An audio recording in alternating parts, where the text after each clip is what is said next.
फिर से आप सभी का अपने यूट्यूब चैनल पर एनएक्सपर्ट जो सॉल्व गुरु। और आज हम लोग बात करने वाले हैं बिहार विधान परिषद के तहत जो फराज का रिजल्ट आया था उसके डॉक्यूमेंट वेरिफिकेशन में क्या क्या डॉक्यूमेंट आपको चाहिए। हालांकि ये डॉक्यूमेंट सिर्फ बिहार विधान परिषद के लिए नहीं है, बिहार विधान परिषद में जो भी फॉर्म डाले जाते हैं, चाहे जिन बच्चों ने भी फॉर्म भरा होगा या फिर आगे भरेंगे, सबके लिए ये कॉमन डॉक्यूमेंट वेरिफिकेशन का फॉर्मेट होता है। इसलिए वैसे बच्चे जो बिहार विधान परिषद के किसी फॉर्म को भरे हैं या फिर भरने वाले हैं, उनके लिए वीडियो रहने वाला है। इसलिए आप लोग वीडियो लास्ट तक बने रहिएगा और देखिए किन किन फॉर्मेट पर आपको ध्यान देना और किन किन डॉक्यूमेंट को आपको स्टार्टिंग से ही रखना है। क्योंकि होता क्या है कि अक्सर जब बच्चे का जब फाइनल रिजल्ट हो जाता है, जब वो डॉक्यूमेंट वेरिफिकेशन जाते हैं, अगर एक भी डॉक्यूमेंट नहीं होता है तो सिंपली वो डिनाई कर देते हैं उनको ज्वाइनिंग लेटर देने से या फिर मेरिट बनाने से। तो इस कंडीशन में आप लोग मत पड़िएगा, क्योंकि समझदार जो व्यक्ति होता है वो दूसरी गलतियों सीखता है।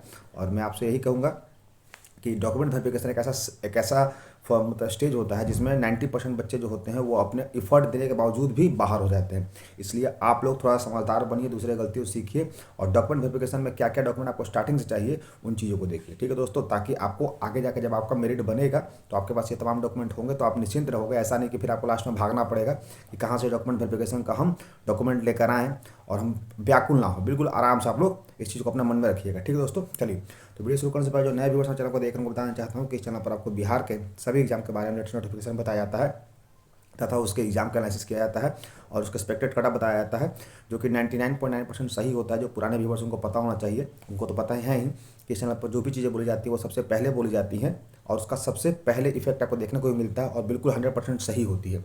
इसलिए वैसे बच्चे जो बिहार किसी भी एग्जाम की तैयारी कर रहे हैं वो हमारे चैनल को सब्सक्राइब करके बेल आइकन हिट कर लें ताकि उनकी सारी सफलता हमारे मार्गदर्शन के साथ होती रहे। ठीक है दोस्तों, तो चलिए सबसे पहले देखते हैं क्या वो फॉर्मेट है, क्या वो डॉक्यूमेंट है जो कि आपको बिहार विधान परिषद में रखना ही रखना है, चाहे वो किसी भी पद के लिए। तो ये देखिएगा, ये मैं जूम कर देता हूँ और जूम करने के बाद देखिएगा बिहार विधान परिषद सचिवालय विज्ञापन संख्या 4, ये फराज के लिए है। हालांकि ये सबके लिए कॉमन होना चाहिए।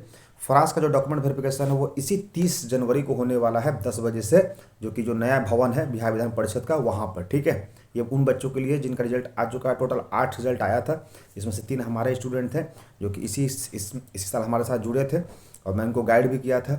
उनको इंटरव्यू में मैंने बहुत सारा क्वेश्चन वीडियो बनाया था और देखिए उनका वो इंटरव्यू अच्छा भी किया और रिजल्ट आ भी गया। तो कुछ बच्चे ऐसे भी कर सकते, सेटिंग्स होता है, सेटिंग्स ऐसी बात नहीं है, मेरिट है और मेरिट हमेशा रहेगा। एक आध सीटों की मैं बात नहीं करता हूँ, एक आध सीटें हर जगह जो होती हैं वो अनप्रिडिक्टेबल होती है, लेकिन आज भी बिहार विधानसभा हो या बिहार विधान परिषद हो, मेरिट पर रिजल्ट बनता है और 3 बच्चों का रिजल्ट बना है। अगर मौका मिलेगा उनसे तो मैं आपको एक बार उन लोग का मैं वीडियो शूट करवा कर आपको दिखा भी दूंगा ताकि उनको अच्छा लगे आप लोग को भी। देखिए भी आज भी मेरिट पर रिजल्ट बनता है। ठीक है दोस्तों, तो चलिए शुरू करते हैं।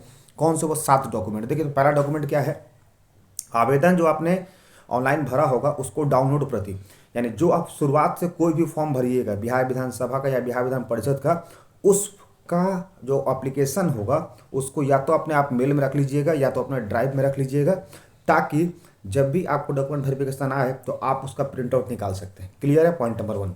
दूसरा, उस एग्ज़ाम के तहत यानी उस जो आप फॉर्म भरेंगे उसके तहत कोई भी आप एग्ज़ाम देने जाएंगे, चाहे वो इंटरव्यू देने जाएंगे या फिजिकल देने जाएंगे, उसका प्रिंट आउट निकालने से पहले उसको आप अपनी या तो मेल में सेव कर लीजिएगा या तो अपने ड्राइव में सेव कर लीजिएगा, ताकि जब आपका मेरिट बन जाए तो आप वहाँ से उसका प्रिंट आउट निकलवा सकें। Point number 2। ठीक है, पॉइंट नंबर 3, अगर कोई आपने फॉर्म 10th लेवल भरा होगा तो अपने 10th का पासिंग सर्टिफिकेट और मार्कशीट, ये दोनों अलग होता है। मार्कशीट में जो केवल आपका अंक लिखा होता है और पासिंग सर्टिफिकेट में ये लिखा रहता है कि आपने 10th इस डिवीजन से पास किया है, इस साल पास किया है। ठीक है, तो दोनों आपके पास होने चाहिए। अगर कोई बच्चा इंटर से पास करता है तो इंटर का उसके पास भी होना चाहिए पासिंग सर्टिफिकेट और मार्कशीट, ये 2 चीज़ होना चाहिए। ठीक है, चौथी चीज़ बात करते हैं। तो आपने एग्ज़ाम में, जी हाँ दोस्तों ध्यान पर समझिएगा, चौथा पॉइंट, आपने फॉर्म भरने टाइम जो भी अपना फ़ोटो डाला होगा उस फोटो के 4 से 5 कॉपी आपके पास होनी चाहिए। ऐसा नहीं कि आपने वो लास्ट फ़ोटो था या फिर बहुत पहले का फ़ोटो था आपने अपने मेल में रखा था, उसी को अपने एग्ज़ाम में अपडेट कर दिया। तो आप क्या करेंगे कि आप उस अपने करेंट फ़ोटो का 4 हार्ड कॉपी रखिएगा, ना कि अपने स्कैन में। ठीक है, अगर स्कैन में भी होगा तो आप उसका निकलवा सकते हैं, लेकिन अप टू डेट रखिएगा। ऐसा नहीं कि उस फोटो तक का चेहरा मिल ही नहीं रहा है। ठीक है, जो भी फॉर्म भरते हैं तो 6 महीना लेटेस्ट फोटो जो है वो खिंचवा कर रखा जाता है, इसी को ध्यान रखिए। और बिहार विधान परिषद इस चीज़ पर बहुत गौर करता है, देखता है कि फोटो और आपके फेस में काफ़ी डिफरेंस है तो वो रोक लगाया था, थोड़ा सा रुको तुम। और रुको क्या समझ सकते हैं इन लोगों का क्या है। 5वां की अगर बात करते हैं तो 5वें में अपने आईडी जो आपने दिया होगा, या तो ड्राइविंग लाइसेंस दिया होगा, वोटर आई कार्ड दिया होगा, पैन कार्ड दिया होगा, इसका आप लोग को प्रिंट आउट रखना है या फिर उसको मेल पे रखना है, उसको निकलवा लीजिए। तो खैर आपके पास होना चाहिए। बात करते हैं उसके बाद डोमिसाइल, अपना आवासीय जो है वो रखना होगा आपको मेल में, ताकि उस टाइम आपको मिल जाए। अगर आवासीय नहीं बनवाए तो बनवा लीजिएगा।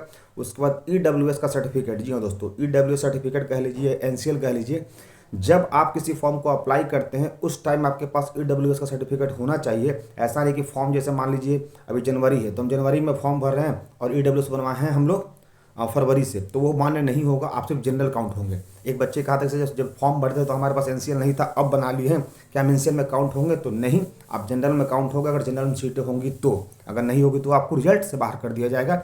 इसलिए अगर कोई आरक्षण का सर्टिफिकेट है, जैसे ईडब्ल्यूएस का हो गया या फिर एनसीएल का हो गया, तो फॉर्म भरने के समय आपके पास वो सर्टिफिकेट होगी, तभी आप मान्य होंगे, अन्यथा आप इससे बाहर कर दिए जाएंगे। ठीक है दोस्तों, तो ये 7 डॉक्यूमेंट आपके पास होने चाहिए। कौन कौन से? एप्लीकेशन फॉर्म, उसके बाद आपका पीटी का एडमिट कार्ड, तीसरा आपका जो वोटर आई कार्ड है वो होना चाहिए, चौथा आपका होना चाहिए मैट्रिक और इंटर का मार्कशीट और पासिंग सर्टिफिकेट, उसके बाद आपका 4 पासपोर्ट से फोटो होना चाहिए, एक आवासीय होना चाहिए और एक ईडब्ल्यूएस होना चाहिए। ठीक है दोस्तों, तो ये रहा आपके 7 पेपर जो आपको बिहार विधान परिषद में फॉर्म भरने से पहले रखने होंगे और फॉर्म भरने के बाद भी रखने होंगे, ताकि डॉक्यूमेंट में यही 7 चीज़ें आपको चाहिए। इसलिए आप लोग लास्ट में जाकर ना फंसे, इसलिए मैंने ये वीडियो बना दिया। आई होप आपको ये वीडियो हेल्पिंग होगा। वीडियो कैसा लगा कमेंट बॉक्स में बताइएगा।